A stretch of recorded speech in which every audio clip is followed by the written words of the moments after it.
अस्सलाम वालेकुम, आदाब नाज़रीन। दिन भर की अहम खबरों में आपका इस्तकबाल। मैं आपका दोस्त अब्दुल्ला खुलेदी। आइए नजर डालते हैं आज की अहम खबरों पर। तेलंगाना के चीफ मिनिस्टर रेवंत रेड्डी ने सिविल सप्लाईज महकमे के जायजा इजलास में धान के बकाया रकम पूरी वसूल करने की हिदायत दी। वजीर आला ने कहा कि जो ईमानदारी से कारोबार कर रहे हैं हुकूमत उनके साथ मुस्बित रवैया रखेगी, लेकिन जानबूझकर पैसे रोकने वालों के खिलाफ सख्त कार्रवाई की जाएगी। रेवंत रेड्डी ने कहा कि पिछली हुकूमत के दौर में हजारों करोड़ रुपए के बकाया जमा हुए, लेकिन अब इसकी जिम्मेदारी मौजूदा हुकूमत पर डालने की कोशिश की जा रही है। हैदराबाद के पुराने शहर में बीजेपी तेलंगाना के सदर एन रामचंद्र राव ने पार्टी कायदीन के साथ तिरंगा यात्रा निकाली। यात्रा से पहले कायदीन ने चार मीनार के पास वाक़े भाग्य लक्ष्मी मंदिर में पूजा की। इसके बाद मोटरसाइकिलों पर तिरंगा लेकर रैली निकाली गई, जिसमें पार्टी कारकुनों ने बड़ी तादाद में शिरकत की। ये प्रोग्राम 15 अगस्त यौम आज़ादी के मौके पर बीजेपी के मुल्कगिर मुहिम का हिस्सा है। तेलंगाना बीजेपी की जानिब से रियासत भर में हर घर तिरंगा और यात्रा प्रोग्राम मुनक्किद करने का ऐलान किया। रामचंद्र राव ने बताया कि 14 अगस्त को टैंक बंड के करीब भी एक बड़ी तिरंगा यात्रा निकाली जाएगी।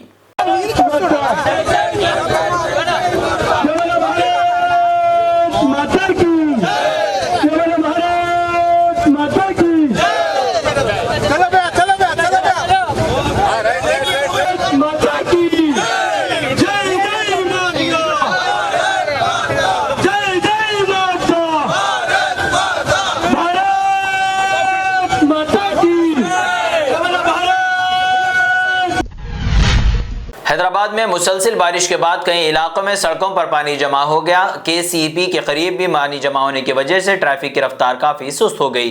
केसीपी खासतौर पर ताज कृष्णासी की तरफ जाने वाली सड़क पर गाड़ियों की आमदोरफ्त मुतासिर हुई।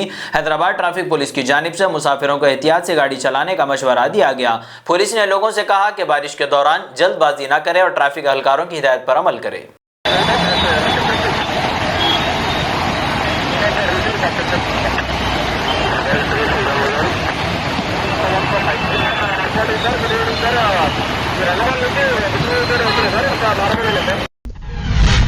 मेदक जिले के कुलचारम मंडल के रंगमपेट में यूरिया के लिए किसानों की परेशानी की एक वीडियो सामने आई। वीडियो में किसान यूरिया के लिए अमले से दरखास्त करते हुए नजर आ रहा है। किसान की हालत इस वक्त इंतहाई जज्बाती हो गई जब उसने अमले के एक शख्स के पांव पकड़ लिए। किसान ने रोते हुए कहा कि उसे सिर्फ 2 बैग यूरिया चाहिए। किसान का कहना था कि वो मोबाइल ऐप के जरिए यूरिया बुक नहीं कर पा रहा है। अमले की जानिब से यूरिया दस्तियाब न होने की बात कहने पर किसान मायूस होकर वापिस चला गया।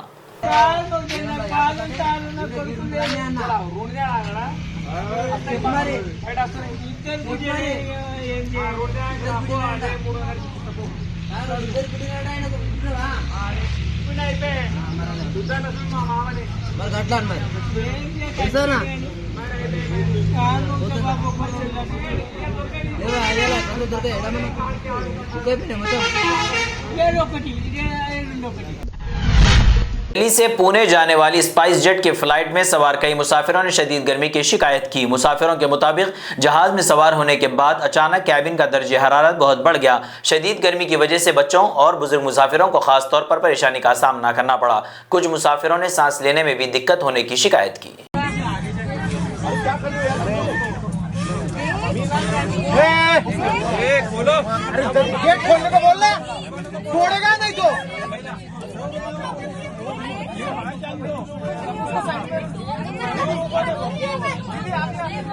एक मिनट जाने दो भैया।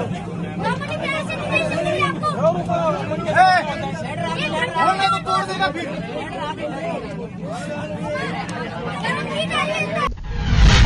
आमतौर पर सियासी मैदान में एक दूसरे पर तनकीद करने वाले कायदीन यहाँ गैर सियासी माहौल में नजर आए। दिल्ली में सुप्रिया सूले की बेटी रेवती की शादी के तकरीब में मुख्तलिफ सियासी जमातों के बड़े कायदीन नजर आए। तकरीब शरद पवार की रिहायशगाह पर मुनक्किद हुई, जहाँ वजीर आजम नरेंद्र मोदी भी पहुंचे। इस मौके पर मोदी ने प्रियंका गांधी और कांग्रेस सदर मल्लिकार्जुन खड़गे से मुलाकात की। तीनों कायदीन के दरमियान खुशगवार अंदाज में बातचीत भी हुई और हंसी मजाक के लम्हात देखने को मिले।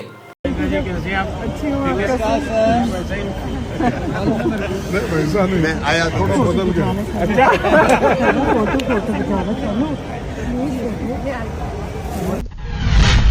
मेदक जिले के जकंडा मंडल के पोलमपल्ली में किसानों ने यूरिया की तकसीम के नए तरीके के खिलाफ एहतजाज किया। किसानों का मुतालिबा है कि यूरिया देने के लिए शुरू की गई नई ऐप को ख़त्म किया जाए। उनका कहना है कि पहले जिस तरीके से यूरिया मिलता था उसी तरीके दोबारा शुरू किया जाए। एहतजाज के दौरान किसानों ने हुकूमत के खिलाफ नारे भी लगाए। किसानों का कहना है कि यूरिया वक्त पर न मिलने से फसलों पर असर पड़ सकता है।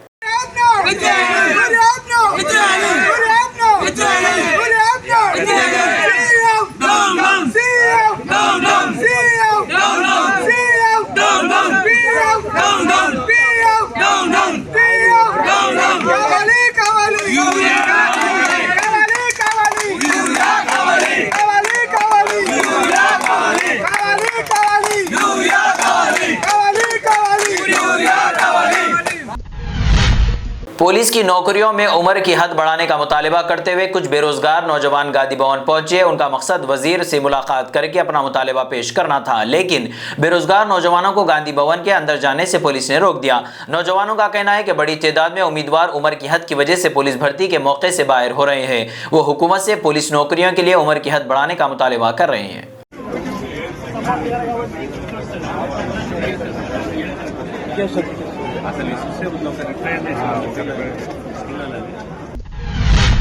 वरंगल के एमजीएम अस्पताल में एक बार फिर मरीजों के लिए बेड की कमी का मसला सामने आया। बताया गया कि एक मरीज इंतहाई खराब हालत में अस्पताल पहुंचा, लेकिन बेड खाली न होने की वजह से उसे फर्श पर लिटाना पड़ा। मरीज के अहले खाना का इल्जाम है कि अस्पताल के अमले ने बेड दस्तयाब न होने की बात कही। खानदान वालों का यह भी कहना है कि उन्होंने सिक्योरिटी अमले से मदद मांगी, लेकिन फौरी मदद नहीं मिली। मरीज की हालत ऐसी थी कि वह खुद खड़ा नहीं हो पा रहा था। इस वाक़े के बाद अस्पताल में मरीजों की सहूलत और बेड की दस्तयाबी पर सवाल उठ रहे हैं।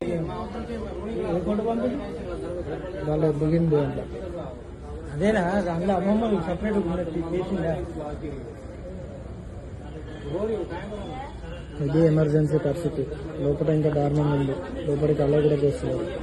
ఒక బెడ్ లో ఇద్దరు ముగ్గురు ఉంటాము.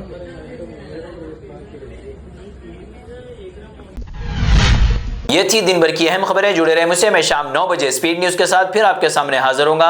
तब तक के लिए दुआओं में याद रखें। देखते रहे शमा न्यूज, रोशनी सच्चाई की।